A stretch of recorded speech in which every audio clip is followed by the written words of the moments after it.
Namaste, this is Pavitrayog. I am having a very important guest with me. Her name is Riggie Walia, and she is a healer. By profession, she is in bank. She's a banker, but she has got multiple area of interest. She is a Reiki practitioner. She is doing Akashic record scanning and other stuff. You will hear from her. She will be able to tell more about herself, and I am just going to listen. She is a pranic healer, by the way, also, and happened to be known to me because of her pranic healing interest and healing ability. And I will rather like her to take over. So over to Riggie. Riggie, how are you today? Namaste, Pavitrayog. Namaste to everyone listening and watching. Yeah. Thank you for this opportunity, first of all, and with you connecting with me through my pranic healing journey and other journey that I was taking towards healing myself and others. I'm having this lovely opportunity to talk about it with everyone today. So I really appreciate you. Thank you for the Thank you. It's my pleasure. I always encourage the people who are in spiritual journey, so that let people know them and also learn something, because we all are at the moment going through the situation which is challenging.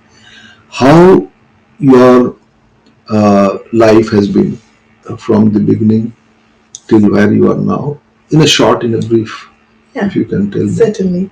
I'm originally from Chandigarh, Punjab, India, and I have been brought up in a very protective environment, in a loving, protective environment back home in India. I got married, moved to New Zealand in 2008, and I've been living here since then.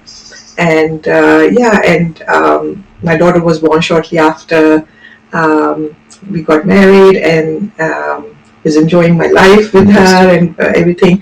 However, sooner things just got a little bit, you can say, unpleasant, where my health started to deteriorate, and with my spinal injury coming back, and some other health issues that came up, my health really started to go downwards. I also had, unfortunately, my marriage broke during that period as well, and I was literally, on the road with my daughter once, but slowly that process through which, I felt like I was at the lowest of my life, that kind of became a portal for me to come through and start working on my own healing. Started to learn Reiki, and then slowly progressed with Reiki, and Reiki opened my doors further, and I got in touch with you, also got interest in pranic healing, and then from there on I also certified to be a life coach.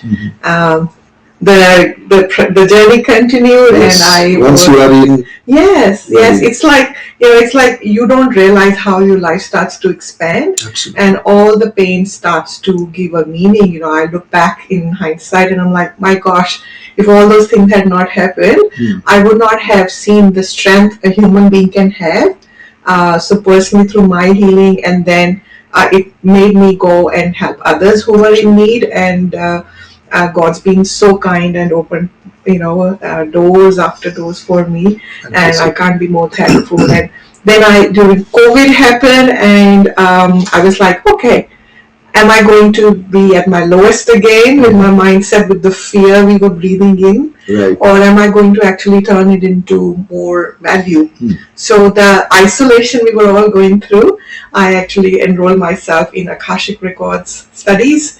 And we were in an online world suddenly, and that kind of paid off for me, because I could connect to my teacher in India, and she's in Pune, Bombay, Maharashtra. So we started to go through those studies, and it just opened up another dimension for me. So since then I've had also become a master in Reiki as well. So I'm teaching Reiki to other people, and with Akashic Records, and that's been a life-opening experience for everyone, connecting with Akasha. Very nice. I think the audience would definitely like to know your each journey and how you became acquainted and practicing, because without practice, I always tell people, nothing can be achieved. Theory you can learn anywhere, Yes. but theory in practice is very important. So Riggie, how you can actually tell our audience that what were your difficulties and problems that you have encountered during this, and how you overcame. Yes, definitely. That's the thing that we all can learn from. Read books, learn from the best masters. But if you're not practicing and not embodying in our everyday life, then that's going to fall flat. And we'd have to restart again. And some of us give up in the midway of the journey, that, oh, it's too hard. Oh, I have my, we are in a foreign country. We don't get any domestic help or other help, doing everything on our own. And as I mentioned, that it was, I started getting the healing when I was at my lowest point, mentally, emotionally, physically, financially, spiritually. So it was like thankfully I've been working with ANZ Bank since 2013, and they've been, very adjusting with my daughter, because, me and my daughter, managing our new life together.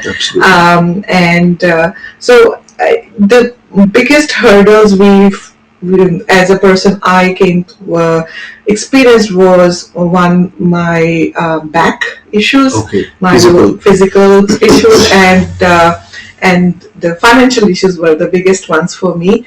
Being a single mom in the country, so it was difficult with no family here, no one. But as I started to do practice, like even if the practice, my teacher would tell me, just even with my Reiki teacher, just practice 20 minutes a day, okay? Just even that would still be okay, rather than not doing anything. So I continued, and whatever time I would get, even, my daughter's watching TV or she's doing her homework, I'm sitting next to her, I will do my practice. Wow. Right? I'm watching TV, I'll still be connecting with Reiki. So I felt the more and more I did it, or more and more I did other practices, irrespective where I am or who I'm sitting with, right? But there are certain practices you got to do on your own only, right? But there are practices where you can be in 100 people and yet be connected, right? So, and any opportunity to meditate internally, people around me would not know I'm doing it. Then internally, if you're witnessing, if you're watching and very observant of what you're feeling and observant of your breathing, you are in meditative state, right? You slow down your thought process, and so I took up every opportunity I could. Even the pain, I would talk to my pain. Even to the pain where it's 9 out of 10 and I'm on tremadols and everything, I would talk to my pain. What are you trying to teach me?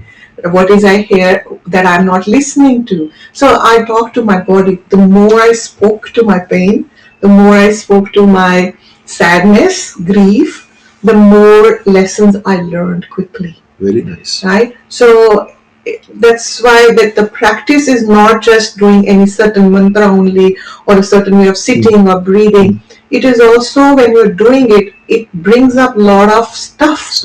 All the clutter comes up.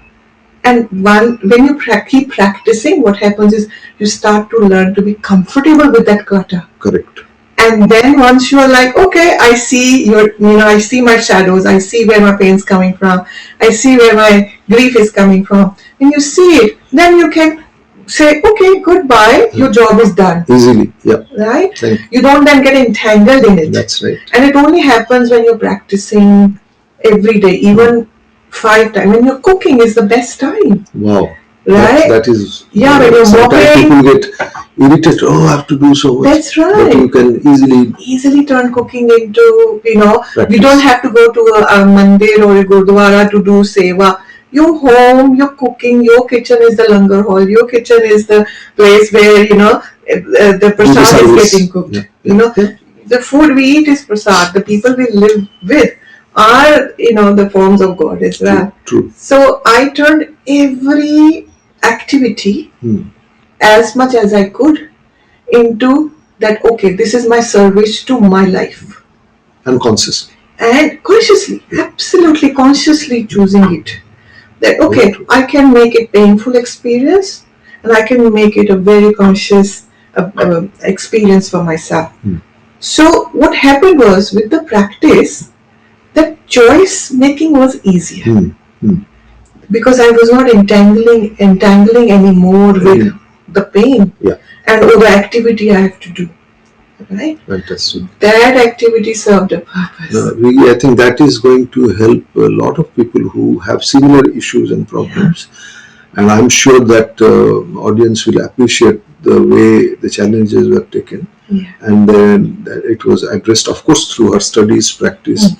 So she has been a good student because she has not only learned, but she has, that's what our master always told us, that practice, practice, practice. Yes. So that is very important. That's right. But having said that, we all are working, and it is not easy in the Western world because nobody else will do anything for you. So right. Did you find that as a challenge as well? Yeah, that was challenging, and that's why I'm like, okay, you got to do your laundry, you got to do your cleaning, you got to do your cooking. You have your childcare responsibilities. You have responsibilities towards your own self as well. And then there's a societal expectation coming from Indian background. Although touch wood, I've been very lucky to have the most loving and most understanding parents. But I know that for them to also understand where I come from, it made them open up also even more. Absolutely. Right? But there is a societal expectation as well. And being a single mom also came with a lot of other, responsibilities and other perspectives of people. So I wanted to make sure that from here on, the life I'm going to have is of value creation. I'm not talking monetarily. That is taken care of. That God takes care of by itself. It's a byproduct of living an embodied life. Those loving relationships, again, is a byproduct. But first, having that healthy relationship with your own mind and taking care of yourself, and then all these things fall in place. In short, know thyself. Yes, exactly. Know thyself, who you are. And in that, in that moment, and I've not even scratched 0.1% of the surface of who I am, right? But even in that, there is a lot of peace than before. So I'm just excited about anyone who goes on that path, because you started to scratch the surface. Just keep going at it. And those layers that come out, and then it will make the impression real deep and permanent. Right. Exactly. No, I think that's what I also, kind of subscribe, and I feel that is true. But easier said than done. Yes. And you are doing that. It will really, really encourage others also. I hope. Our idea is to share the real person who is doing, because people can talk who are not actually practicing what they talk. But I know you very well, and you have been doing it, and I get feedback from the society and community that you have been doing something on a regular basis and taken this as one of your part of your journey that you want to be with. So from here, okay, let us structure it in a, I don't want to structure it, but still, if you can talk about your Reiki, that was the first thing that you started with, and then we will go to rest. So we can do that. You can do that. Yes. So let's ask you why you learned Reiki. Why Reiki of all the things? We can do that. But first, actually, to be honest, I started to do the Buddhist chanting. Okay. And it has played a very big role. It started to connect me with the right things. So I would want to mention about that. Please. I give you full freedom to say whatever has been your life-changing, part. So I don't. I thought because I don't want it to sound like too I don't want people to get put off because when they hear a religion kind of a thing, they're like, oh, nahi, nahi. Yeah. But I think for me, the Buddhist mantra that I did. These are all signs, basically. Right. You can put a stamp of religion that is different. That That's is right. making. And I don't mind, connecting it to a religion at all. But I just want to keep it in the way that people can say, okay, well, she listened to those little nudges, when you're chanting, and that is where I actually got the discipline of doing it also. So we can talk about that. Like, how did you get into choose Reiki? Actually, we are on, so we can talk about that. Okay. There is no need to get shy, because I will not stop anywhere, because I don't want people to feel that we have just changed the way. No, we will go spontaneously. Okay, perfect. So please talk about your mantra journey, and yes, particularly the Buddhist mantra they are referring. Of course. And I will listen to it as if I am a child. Oh, so sweet. Thank you, Pavitrayog. I would just like to talk about the way my Reiki journey started and all of that. So just going a little bit in detail. Yes. So when I went through my separation, and was also within the span of actually 2-3 years, everything kind of shut down for me. My life shut down. Like, I had to go through 2 spinal surgeries, a separation, selling a house, moving into a smaller unit with my daughter. So all of this lot of, so to say, if you look at it, it was very chaotic. Yeah. Right? Yeah. It was pure chaos. But the moment where the worst happened for me, when I had to move out of my house and things like that, an auntie of mine called from India. Oh. And she said, Beta, I've come to know that, you've gone through this hurdle. I want you to try out this mantra. And I was like, what mantra is that? And she told me, it's a Buddhist mantra. And with this mantra, whatever is for your highest good, that shall start to happen for you. Okay? So whatever I want won't happen. But what's my highest good, that will start to come up for you.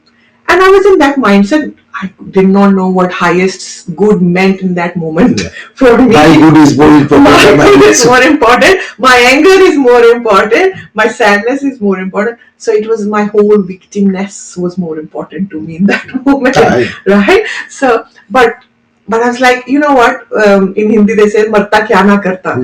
In that moment, whatever you feel can save your life, you hold on to it, right? So I was like, okay, if this has come as a message, like for me, I'm very grateful that God, spoke within me, and I listened to my intuition that, maybe this is what is going to help me, right? So I started to chant. It's a Buddhist chanting mantra called Nam Myoho Renge Kyo. Okay. And as I started to chant it, I could see the difference that it was making in my life, right? So I was on antidepressants at that moment for 3.5 years till then. Okay. Within 6 months of daily mantra chanting morning and evening, I got rid of my antidepressants, right? My body pain started to get better. I could sit down for 15 minutes. I could walk for 10 minutes because I was just like a vegetable on a bed. I know. I was bedridden. Yeah. I was on leave and I could go back to work. And my workplace was very adjusting, so even for half an hour shift I would go, and they said that's okay, come for whatever time you can. Okay. Which workplace does it? So for me it was like, these were the little signs that there's some sort of things which are opening up.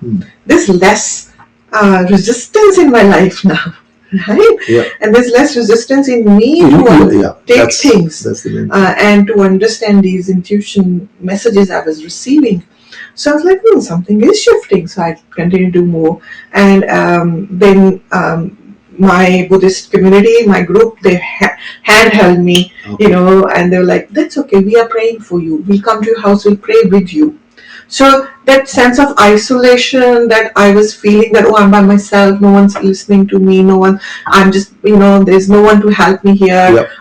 I would take 10 minutes from my bedroom to go to the kitchen, holding the balls and walking. But here's my group. I knew that someone's praying for me. Yeah. Sometimes just knowing that empowers you that, you know what, it's okay. You know, I have my well-wishers praying for me. Right? Yeah. And all of that started to give me positivity. In fact, Riggie, you should thank your well-wishers. Yes. You can look at there and give the message to thank you so much. You know who you are, and I always take the opportunity to tell you. So thank you to my Buddhist community and all my friends and well-wishers who prayed for me, and they're still praying for me till date.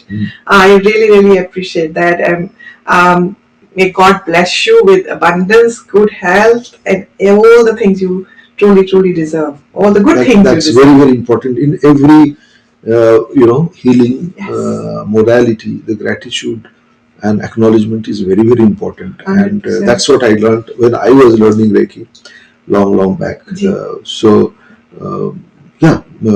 And that's why I just kind of reminded. I know you all are thankful. I appreciate, carry on. So I started to do the chanting, and things started to shift, as I said that. And then they asked me, my Buddhist seniors in the faith, they asked me to take lead on becoming a women's leader in the area. When they say women leader, what it means is that maybe just go and someone who's going through, some hardship, go and talk to them, be with them, pray with them. How they came to me, they gave me the responsibility. Exactly. Listen to them. Listen and go pray with them, right? So it started to open my life even more. I made new friends, and amazingly beautiful friends who trusted me and who I also could trust. And they're still, there, that trust, because for me, my trust in humanity was broken with the situation I went through. And the trust was restored by the universe. So I was like, wow, that's to me, that's magic, isn't it? Yeah, it is. Something which is broken gets fixed by itself. And you can't see the cracks. That's magic.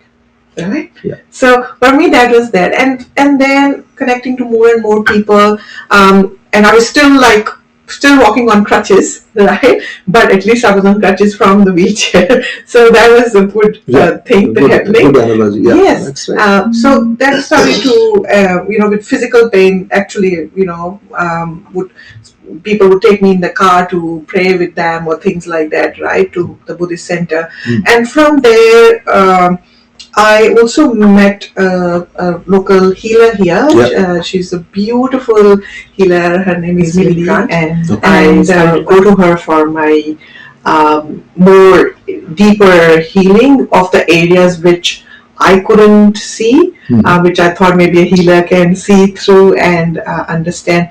So as I started to go to her, also a lot of things started to clear off. Physically, there was a lot of relief, because those medicines I used to take for pain, the painkillers, I wanted to get rid of them and to cleanse my body, my organs of all the energy of the medicine that I was taking. I was helping me, but a part of me knew that it's not going, I don't want to be on it forever. Which doctor said, yes, you have to take painkillers, because I was also diagnosed with some autoimmune disease which was causing arthritis in my body. Okay. So that was very painful experience as well with Riggie, where it was not just my spine that was playing up, it was all my joints also. I started to go see her, started to feel better. So for 2 years, I kept on taking healing from her. So from 2014 to 2016, I went to see her regularly. And then around 2016, I wanted to experience it myself. Something in me said that, well, I can also learn it, right? So I started to look for, the kind of healing modality I want to learn.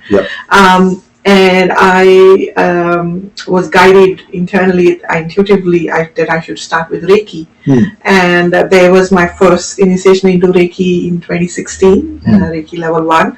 And then eventually it started to even more give me relief, I could manage my pain better. I could go to work, for a longer time. So financially things started to get better as well because I could work now Right. and not just stay on benefit side of things. Correct. And that was also like an emotional, mental. Not to say embarrassment, but it was always there that, oh, I'm relying on benefit and that I'm not. So I judged myself a lot, but then there was a point where I'm like, no, I can get better. I can go back and have a decent living myself. So that started to work better, Smoothen out. so, yeah, smoothen out as well. So financially things were getting better as well. And then at work also I did fantastically well as well at work. And with Reiki I was practicing on myself. Once there's a friend who came over and she's like, yeah, mera na headache bahut ho raha hai. So a lot of headache, I don't know what to do. So I said, okay, just come here. So I just placed my hand on her head and then 10 minutes the pain was gone. I was like, oh, okay. And by that time, I was on level 2 already, but I was not practicing on other people. I was like doing my daughter, my family back in India. So, so just within the family, I was doing it because for me, I learned it for myself, right? I didn't plan that I would do it for others, but as I said, your plan and universe plan is Yeah, divine plan is yes. My plan is only a control issue. That I want to have control over my life, but universe lets you surrender like that only. And I'm glad that I could surrender and become flow more as to what universe wanted me to get through doing. So so she got better, and then there's another friend who had come and they were talking about her pain, and I'm like, okay, let me try on you. So she also started to feel good, right? So that's how that. And then if they had any issues, they would say, oh, can you do our healing and do this for my mom or my dad? So I started to do healing like that. And that's how my Reiki journey on healing other people started. Fantastic. And it kind of continued where it kind of grew, and I started to have more confidence in myself. Some people say that, oh, some people question me, but you are still in pain, you're still recovering, you're still doing this. How can you go on healing other people? Yes. But I came to know that within me that when modalities like Reiki or pranic healing or other healing methods, you are actually removed from it at that moment when you're doing healing.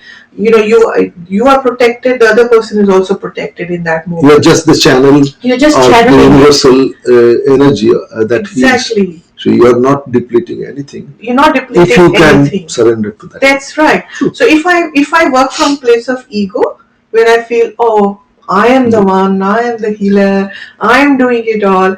Yes, it's not going to be good for me. The other person will still be protected, but because of my own ego, I will create more pain for myself. So I learned, and I've been very lucky to have really good teachers who kept, and I was always asking questions, what can I do better? How can I have a better attitude about healing as well? Because healing, one can learn in 2 days' time. The method, again, it's the practice. Again, what is your attitude towards it? True. Right? True. So that started to really then for me to, okay, let me try more and more people. And it kind of became, because with, there's an energy exchange that needs to happen. Yeah. So more and more people would call me, somebody's going through chemotherapy or having, very serious diagnosis of things. Yeah. So I started to have even more serious things to deal with, and the more I did it, the more healing that happened, that channeled through me, the more confidence I got also. Absolutely. You will be more empowered and yes. You will get more confidence. More confidence. True.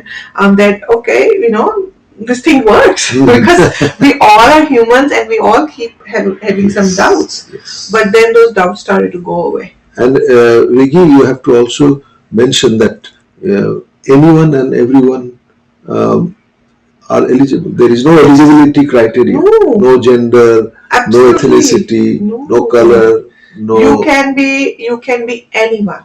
Yeah, belief system, anything. Any background, any religious, cultural background, any religious background, any ethnic. There is no there's nothing to restrict you from learning it. Fantastic. You can be a mother, you can be, a top CEO of a company, you can be a housewife, right? And you may be a student who's still, studying. You can be in any area of life and still learn healing. So there's no restriction that, oh, you're born with certain gift. We all are born with those gifts. Yeah, we are born with that. We are born with, we have to explore that. Absolutely, we are all born with all of that. God's made us perfect. And sometimes you need a push. You need a push, like how I had to go through the chaos to understand the order in it. Correct. Right, so something you're pushed into it because you haven't listened to yourself intuitively, and you're pushed into it. So that's how all those doubts started to go away for me as well, Pavitrayog. And then there was a point when I was like, no, there's something more now that needs to open up. So then I was exploring more modalities, and my one of my very close friends, and she's like, why now you're doing chanting, now you're doing Reiki, and you want to now learn something more? That means, is chanting not working? Is Reiki not working? No, they definitely work. But it's that sometimes, you as a person, the consciousness needs to expand more. Correct. In a different way. There's nothing better or worse. It's just all different ways of reaching the same place. And for me, I wanted to explore more, and I was guided, and day and night I was getting messages, and I was like, okay. So I explored, and Pavitrayog's name came up, and that's where pranic healing came to me, and I was chosen by the master also to be a channel of pranic healing also, and one of the most beautiful courses I did was the soul course that has happened, and that in those meditations, in those moments of practice, there were some deep, beautiful messages that came, and I actually got very emotional about them. And some really deep messages were given to me in that, on how I can, channelize even more love that God has for all of us. So that's how. That's a beautiful message for the people who are aspiring healers and wants to start their journey. And I just wanted to also ask you, in this process, did you ever feel that you are interested in something in the spiritual direction in that journey, but you are restricted with your funds, restricted with your choice and other things, and how you overcome that?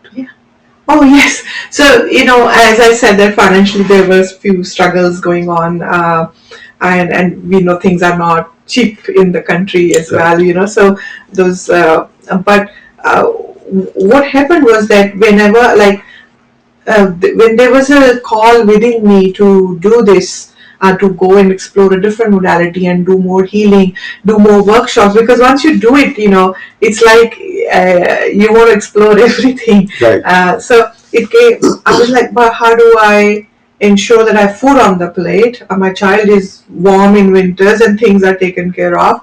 How do I now, there were doubts that, am I being selfish? That, there are things that I need to buy, but am I being selfish that I want to do this workshop or do this course? Yeah. But then when those doubts came, I would chant, I would do healing on myself, that there is a restriction within me. That is my resistance to it. There's we all have that darkness within us, and that darkness was only manifesting as a restriction. Oh no, then I don't have finances. As I saw my inner darkness through practice, that my outer is a reflection of who I am within.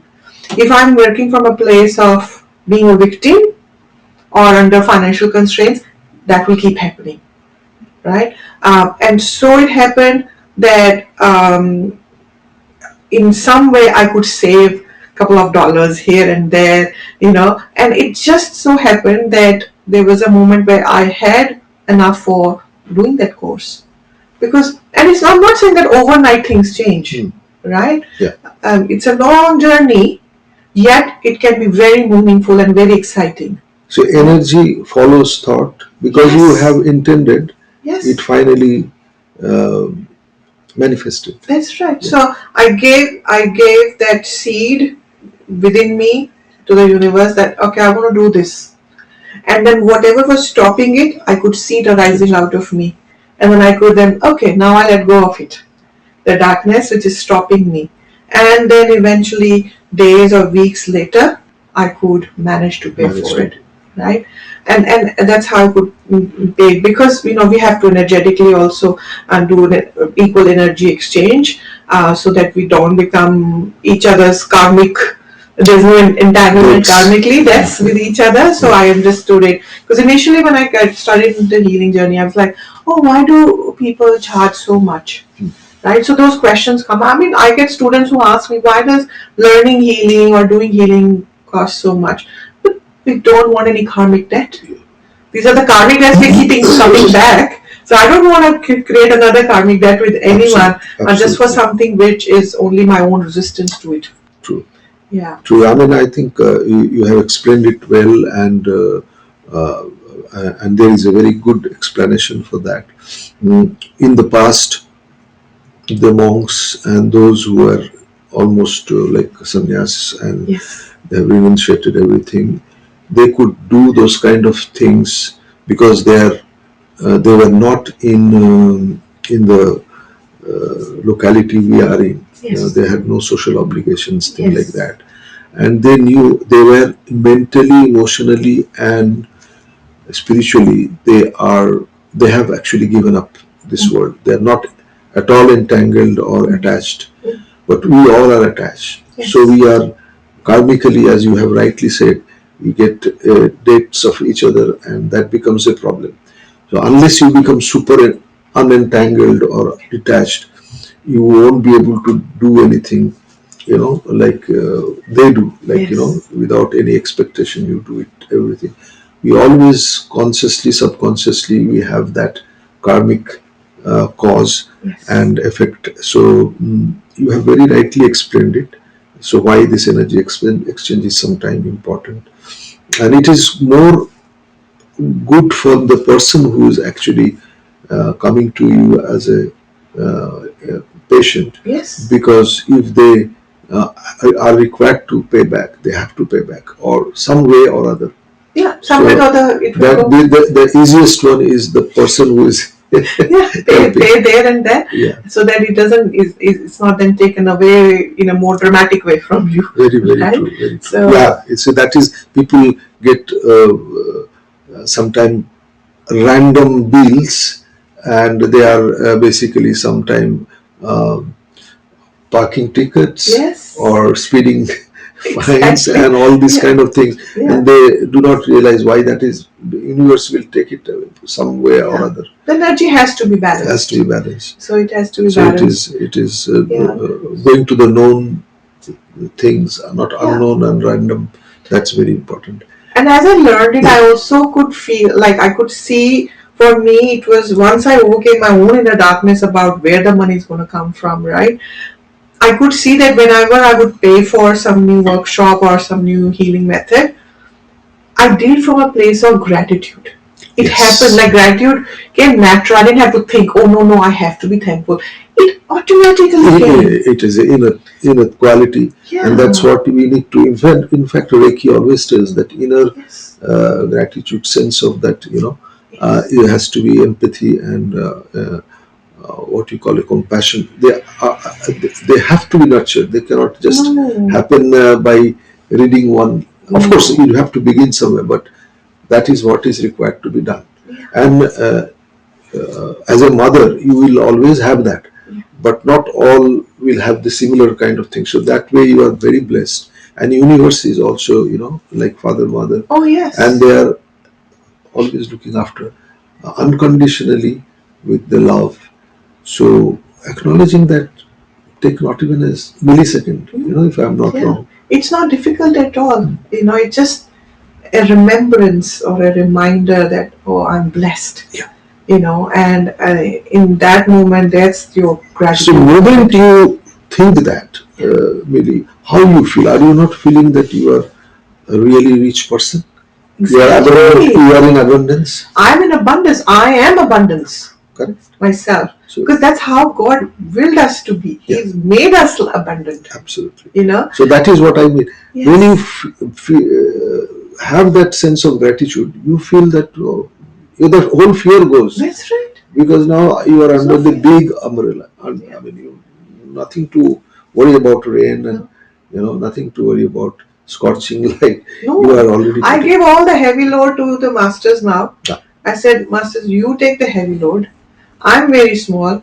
I may not be able to hold it. You hold me. And then there's a flow. There's a surrender. That okay, if things are not working out, I'm not resisting them anymore. I'm like, they're not supposed to work out for me. There is something more meaningful. Waiting, yeah. Yes. Meaningful waiting. There's a bigger truth waiting for me to be revealed. So it's okay. Sit with this discomfort. Yeah. Like the discomfort, I don't get anxiety. Like years ago, I would get anxiety from not knowing what's going to happen. And most of us today, that's why we are all suffering with. Absolutely. Because anxiety is so universal right now. I get so many clients with anxiety because we all go through those episodes, but sometimes we may find someone to hold our hand and tell us things which can help us, right? And God's put me in a place like that now where someone comes to me with relationship issues. I'm like, I know how it feels. Yep. Right? Those are the kind of people you get more often, am I right? Yes, relationship and physical health. When someone comes and I can't walk, I can't sit, I can't think, there's too much pain and all of that. I'm like, I know how it feels. Yes. So there is God's taught me compassion in a way where I cannot forget it anymore, right? Because I've lived through that pain, and that pain's created so much value now, Pavitraji, that I'm not entangled with the pain. Is not defining my life anymore. What value out of that was created is defining my life. So I've understood any sadness, any kind of pain, mental, physical, emotional, spiritual, financial, whatever area. These are the Grasth Jeevan problems. Yeah. Right? These entanglements we are in. So these are going to arise. We have signed up for it at soul level to go through it because they're lessons. So I focus on the lesson of it. Yeah. And I wait for the lesson, and I don't even put a timeline that I need to know now. No. I may know in this lifetime, or I may not even know in this lifetime. That also is now. Yeah, so now this understanding that you have, I think it basically depicts and relates to your next journey that you have. Exactly, through Akasha. Yeah. So I would, I think the audience are waiting to hear from you, because you are the one who's practicing this modality. Yes. And I would like you to ask some childlike questions, like why you think this is very, very important in someone's life who are going through this painful situation, or you have rightly said, anxieties and fear of unknown and things like that. So if you can start from there, it will be really nice. Definitely. So what is happening is, what I am noticing within me through my journey and with people I connect with, what I was mostly getting from the kind of theme I was getting, right, about life was, we all are fear infested. We're infested with fear. Fear of loss of job, fear of loss of finances, fear of loss of loving relationships, fear of loss of life. So it's fear-driven society we are in, right? And from here on, and then COVID happened. That was fear at its charam seema, right? At its max level. So COVID was like, okay, that was another challenge we all experienced, and that for me was like, how do I create value now in this isolation? And that's where I wanted to do Akasha a couple of years before, but I could not find a right teacher. But so it happened, because I was still in my mind that there is something more I want to, understand. There's something more that needs to be revealed to me. And I was staying patient, and then on a forum, on a healers forum on Facebook, I came across this teacher, my Akashic teacher now, Mrs. Richa Das. So she's in Pune, Maharashtra, and I felt what she was saying, it kind of resonated a lot, and I'm like, okay, this is someone I can connect with now. And I did the first level of Akasha and Akashic records. I may talk about a little bit about what Akashic records are also. Please, because I would not be able to ask you those questions which are very important for the seekers or those who want to learn it, or those who want to basically try it on them. Yeah, please carry on. Yeah. So Akashic records, just for you and knowledge, they come. The Akashic word comes from a Sanskrit word Akasha, right? Which basically, in loose English language, the closest we can define it is the ether element, or what we call is the astral light. Okay, so the astral light, or which is the ether element, is the closest translation in English to Akasha. So that's where the Akashic comes from. The Akashic records are basically that when a soul goes through a physical form, it makes certain choices, it makes some decisions, it has some feelings it goes through, some emotions, some thoughts. They all get recorded or collected in what we call is like a energetic karmic record. Okay, like a library of records. So the energetic karmic record, so everything gets recorded in it. Okay. We have heard our parents or grandparents say "Karmo ka lekha jokha," right? All the devil's credits, ledgers, all those ledgers of karmic choices we have made, they get recorded in the Akashic records. Okay. So, as someone who can read Akashic records, actually, going back, I just want to say that the Akashic records of each person are available to each person all the time. Okay, you know how we get the intuitions, we get some signs. They're actually our own Akashic records talking to us. How? It is because we've made some choices in certain physical forms, and this is not the only physical form we've gone through. We've gone through hundreds and thousands of physical forms. True. So each thought and learning we've had from each physical form, it gets recorded as a wisdom in our records. Okay. So that wisdom talks to us every moment. But if we're entangled with fear, then it gets all veiled. It gets all covered. We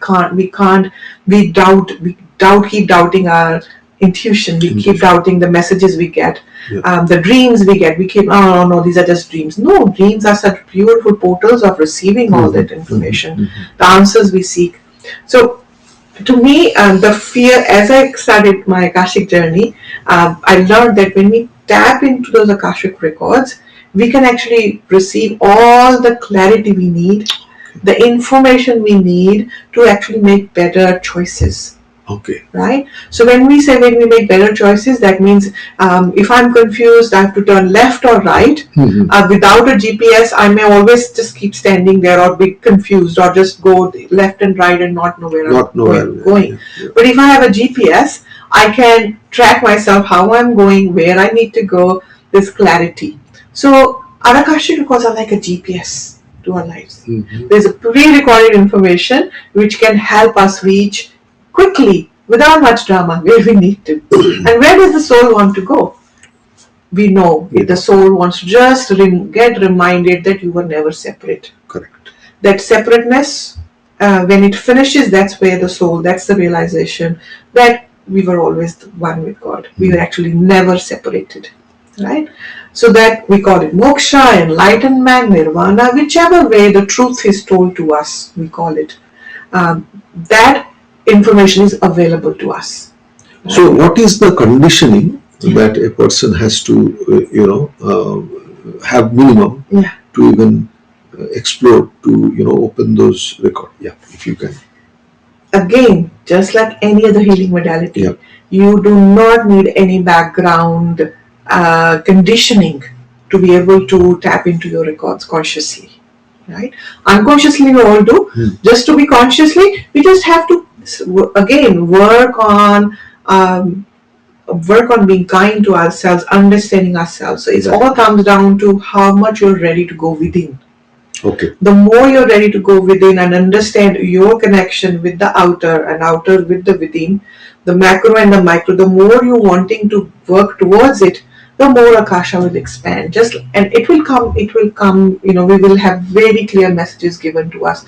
So there is no conditioning required. Only thing is that you just have to stay open. Yeah. And open to all, receptive, absolutely. And then you see how it all unfolds for you. Very true. So, for those, who are the people you recommend this should be done without any delay or without any wait? Yeah. So, Akashic records, I think everyone should do it. Okay. Get in the records. So normally what happens is that I want to just go a little bit deeper into it. Yeah, please. When in a physical form a person dies, we sit down with the guides. We sit down with the spiritual guides. We go through a life review, like a debrief meeting. So we go through a life review. Correct. Then there were a few lessons I wanted to learn in that lifetime. I learned some, but I also in the process made some more lessons for myself. So we create some lessons for ourselves. Our guides are like, are you sure you want to go through these lessons? Because these are very big ones. You will be able to handle. The soul says yes, because the soul is in a hurry to find place in the feet of divine. Soul has no this thing entanglement that at physical level there will be pain or there will be separation, divorce or thing like that. Soul is like no, quickly, because there are lessons sitting in it. The soul says, I want to quickly go through it, right? So we choose our lessons. Our guides say, okay, we will be in every curve and corner. We will be with you. Whenever you need us, we will be here, holding your wisdom, your soul level wisdom for you, right? Because at soul level, we're all, God. We all, hold same element and same energy of God's love. So it is all available to us. So then we make a soul contract. We also choose our parents according to the contract we have made, because in our mother's bloodline and father's bloodline, there will be certain powers, there will be certain traumas that will help us in our lessons we have chosen. Okay. And then we are born, but we forget what we signed up for, right? Because if we remember it already, right, then why the whole exercise? Correct. So you have to start from zero. Start building up your awareness. So through awareness, we actually see all our lessons come in front of us. We stay open and receptive to all the challenges. The challenges don't feel like painful challenges anymore. They become opportunities for us to learn our lessons quicker. So the quicker we learn lessons, the quicker we can stop this whole entanglement, the cycle of birth and death. Correct. And reach where ultimately our destiny is with God. So where is the problem for the people to discontinue the old habits and learn something, and why people get lost, why people do not remember or do the things? So you can probably explain through your... So what happens in the process when we are born again and we start our journey again, right? We have forgotten it because that's how God has made the whole, this whole Leela or the play is made like that, right? So we start the whole process of learning again of who we are. But in that process, we were made to learn our lessons. But what happens is that we start to get entangled, right? We start to get entangled. Oh, I got less marks in class 1. And then the parent gets upset with you, or the father gets upset with you. You start to have that not so healthy relationship with the father, and you start to feel less validated in your life. So there's some sort of fear that starts to happen, where we start to get entangled in certain energy, which is actually taking us far from our lessons. But sometimes that lessons are also chosen, that I'm going to have less marks, I'm going to have a challenging parent. Oh, okay. So that I can actually remember what my lesson is. My lesson was actually to honor myself. But through someone's dishonoring me, I will have to make certain choices where I'm like, you know what, stop. I'm not going to be disrespected. I'm going to choose myself here.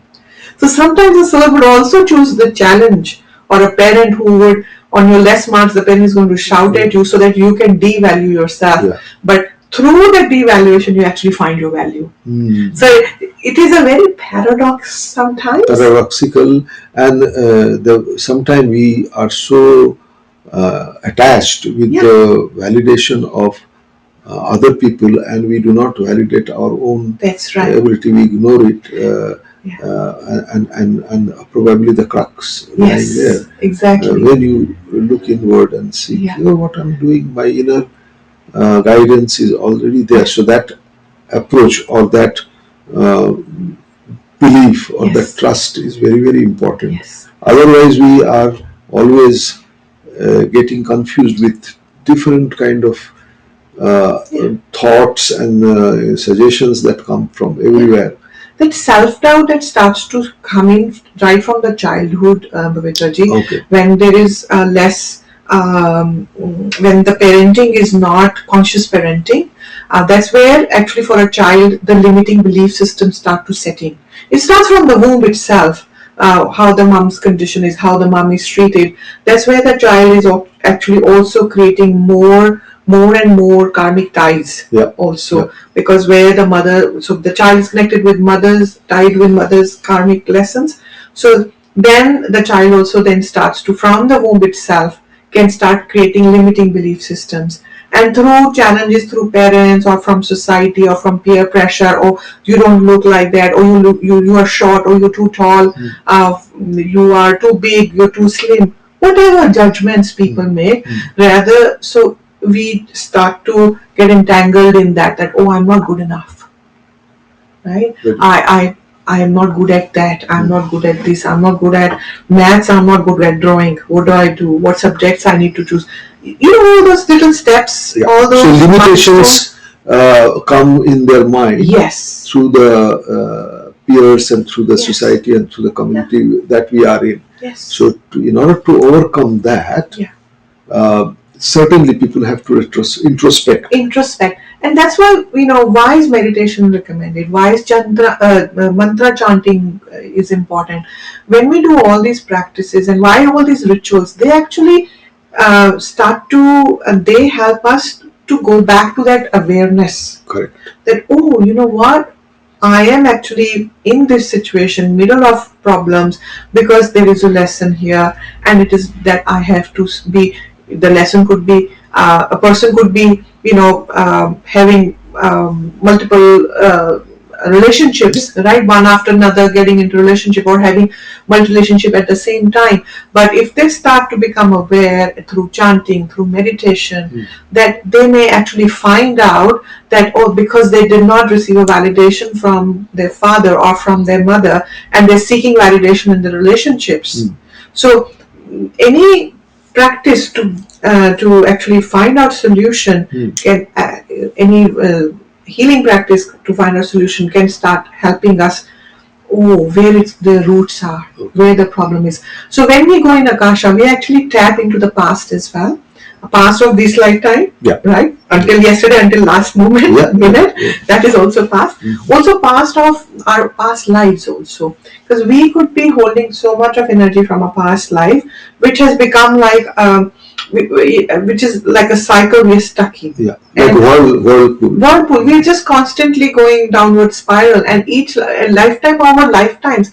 I've had a client with Riggie, you won't believe, she was in her 125th birth, going through the same lesson. My God. 125 births. Listening to it, I was tired. I'm like, oh my God, 125. I want to learn the lessons quickly. I don't want to keep coming back for the same lesson. She has many lessons to go through, but one lesson she's not able to for 125 births. So if she's going to focus on that, she's on the door of moksha, but one lesson is keeping her again starting from scratch, right? So when we actually die, we go through all these records. But coming back to the initial question, if being alive we can understand what our lessons are. Yeah. We can actually skip lifetimes of these pains. Which I call Jivan Mukt. Jivan. You don't have to die to become renunciated. You That's just right. Being aware of, oh, what my lessons are, I'm going to work on them now. Rather than dying, then understanding it, and then forgetting, and then learn from the scratch. So if we are alive and understanding, oh, this is what I needed to learn, That's right. That's right. we can skip lifetimes of it saves the life.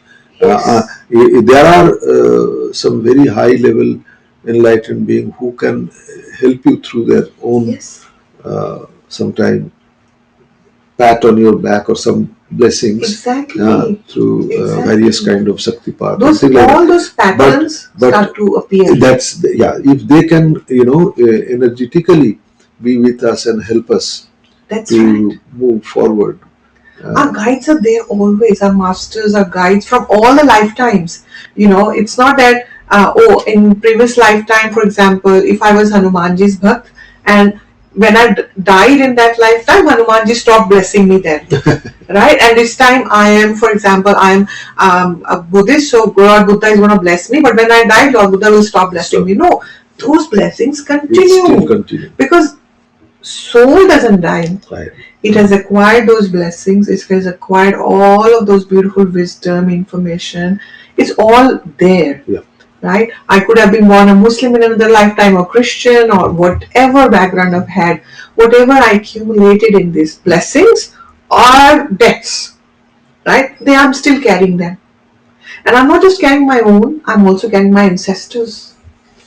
Yeah. Can you tell something about that? Yeah. Very important point here that we actually also are not just accumulation of what we have gone through.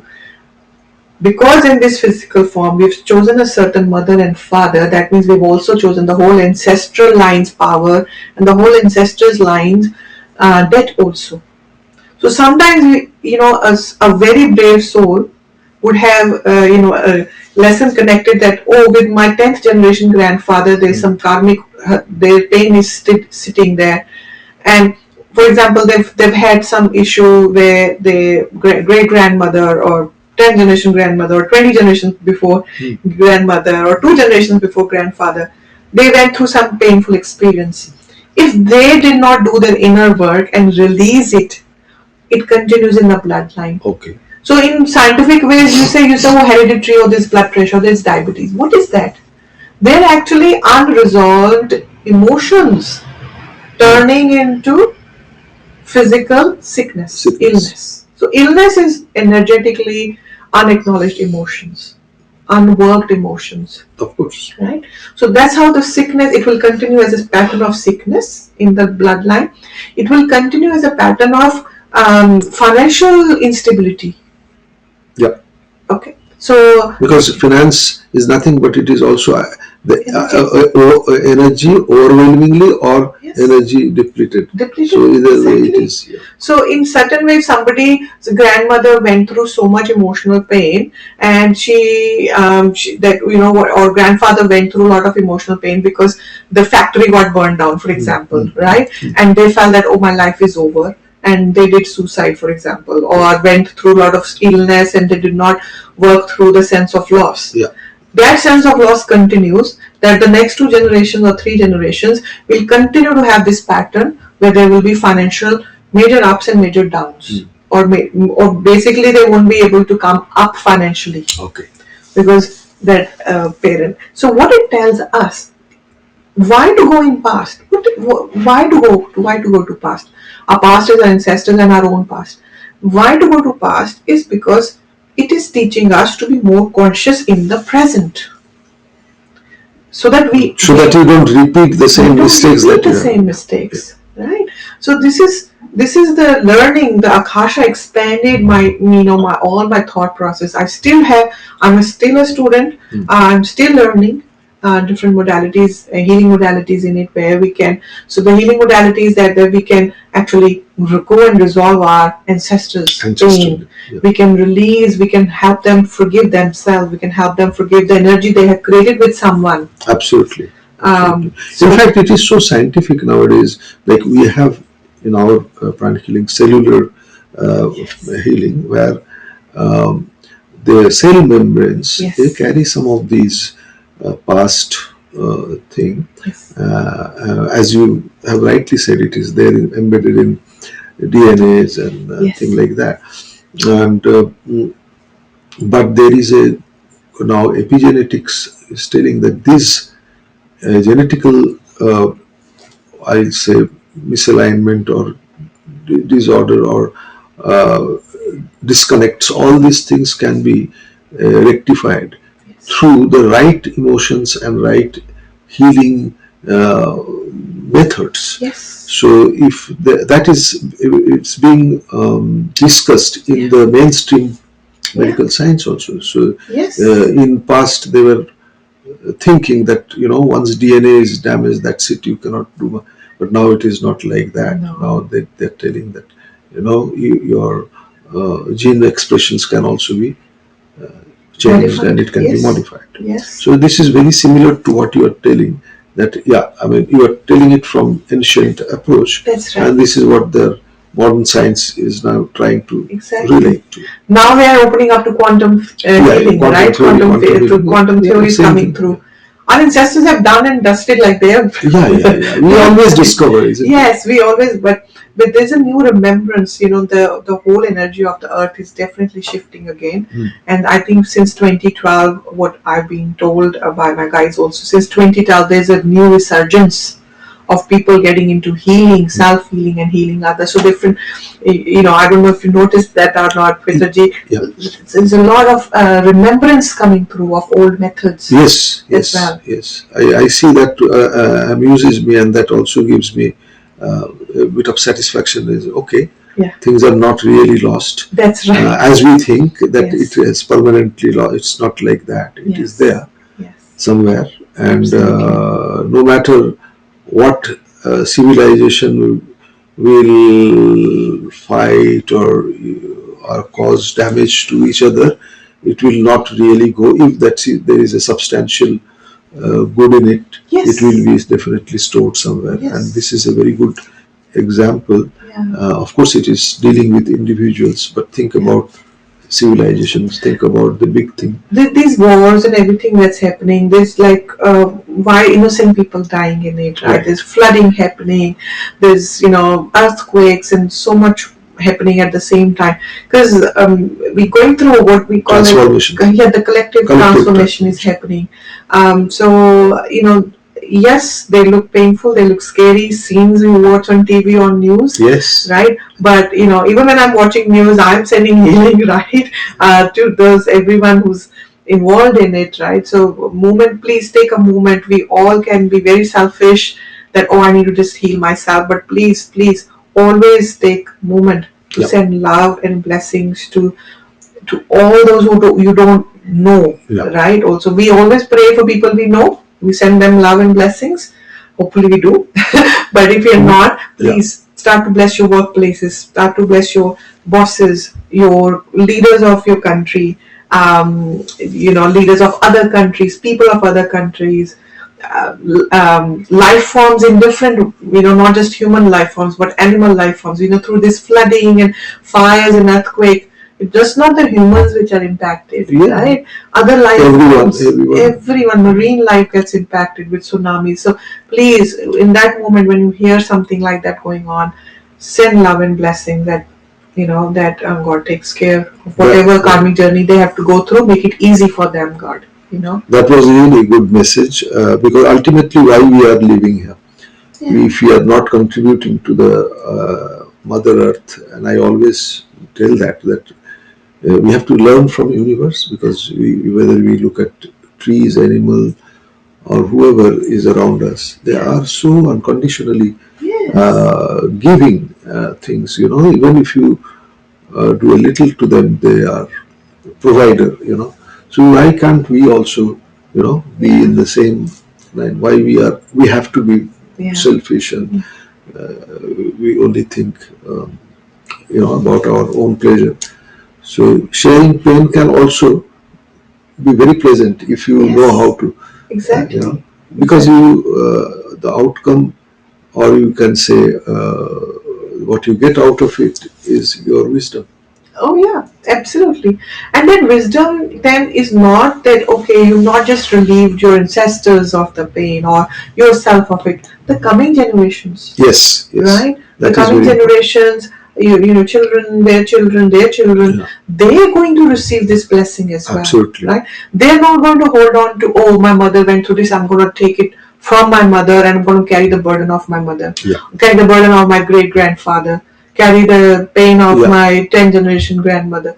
No, they can be relieved of this. So, what happens is the lesser pain we pass on, the more pure souls can come back on earth. okay. So it will become more cleaner. More That's what. cleaner. Because, you know, as per our lessons, we choose certain Yeah, parents. So, when the more and more mothers are available who have done their own healing, then the healed people will come through. The healed souls will yeah. come through. Otherwise, they will be stopped. Yes. Okay, that's quite correct, and I totally subscribe to that thought. We have to have very good, pure, mother-like mother who would be able to get those soul who are actually healer and having lot of Yes. healing experience. Exactly. That's how the mother planet Earth Yes. would like to, because right now there is a heaviness, and That's the right. heaviness is because of nobody is caring, and now mother being mother always try and Yeah. see how it can be resolved. But if it is too much, then of course there will be a bigger event That's that right. it can. And that's how the avatars come on earth because there is a mother who's made herself so pure. Yeah, Her womb yeah, is so yeah. pure that she will attract a soul Those- who can come and cleanse the whole energy, the heavy energy. So I think as a woman, I also feel that it is important that we do that work. I have a daughter; she's 14 now, right? Okay. For me, it's so important to pass this on to her as well. Sure. Like I'm conscious of what I'm passing on. And I think not just as a woman, but as a person, as a man also, please do think what legacy am I now passing on? The legacy is not of millions of houses or the businesses you're leaving. The legacy is actually that am I passing on pain or am I passing on light, pleasantness? Am I passing on love? Am I passing on gratitude or not? Yeah. So please reassess what you want to leave behind. Right, and also that the gauge that we have, the success, Exactly. that needs to be slightly changed, because success is not always what mainstream society is talking about. Success will be to get rid of all those backlogs and clutters and baggages that we are carrying. And if there is a method, there is some way it can be done, I think we should encourage and embrace that, because that will take away a lot of discomfort and unpleasant things from our life. Am I right? Yeah, for me, what is success is if I can sleep without any worry in my mind about. When I say worry, I'm not saying that I don't have financial worry or I don't have health worry. Those things will keep coming and going. I'm not entangled with that. If I can sleep with gratitude for where I am, right, of what I have, or gratitude for even what I don't have, right? That I don't have that, I'm thankful. Maybe that's not meant for me, right? Yeah, that understanding. Yes. Clear So understanding. that having that is success to me. That I can sleep without knowing I have not hurt anyone today. I have not hurt myself today. That I was truthful to who I was.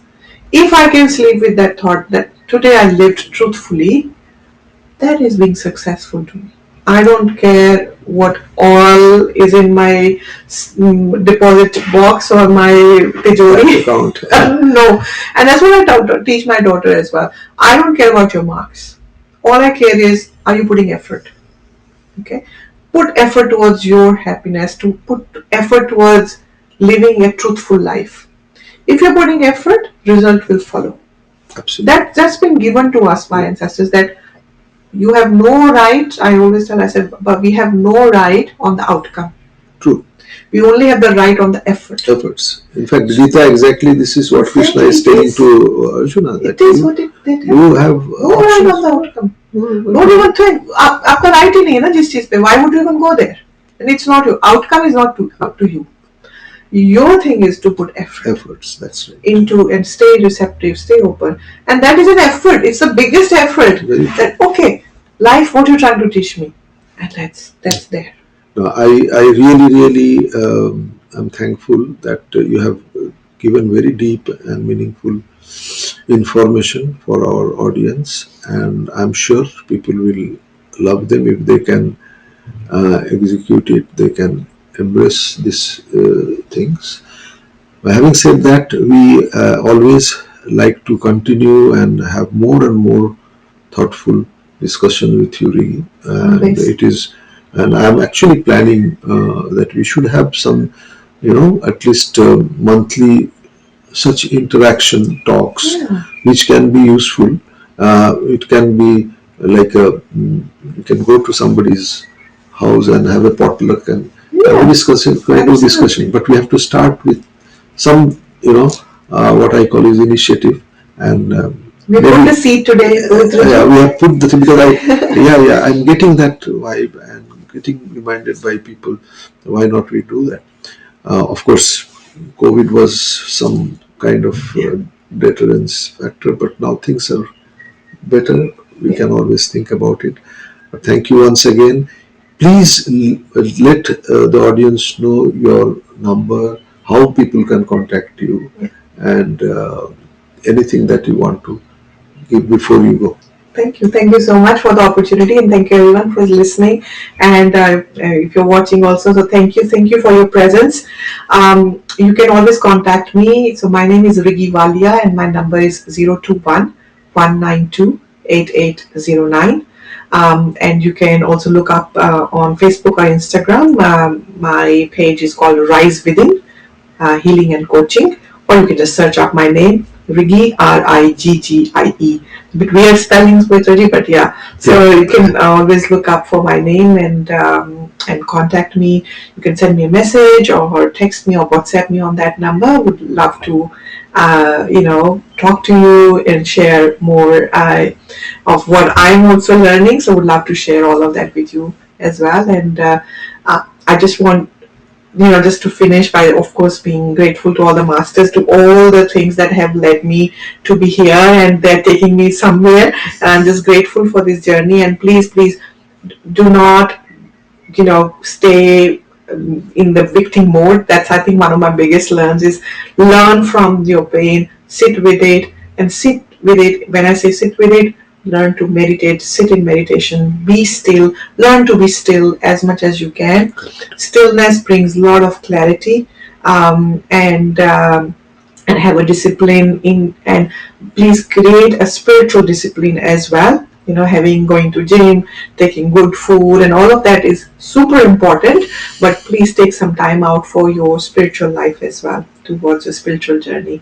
Thank you so much, everyone, and thank you, Pavitrayog, once more. Thank you, Riggie. Thank you very much. And those who would like to hear more information on spiritual journey and the help that you can get from such kind of conversation, such kind of podcast, do encourage us by subscribing Pavitrayog and help us to get in touch with you in this way. Use this tool for the benefit of humanity. With that, I thank you. Atma Namaste. Atma Namaste.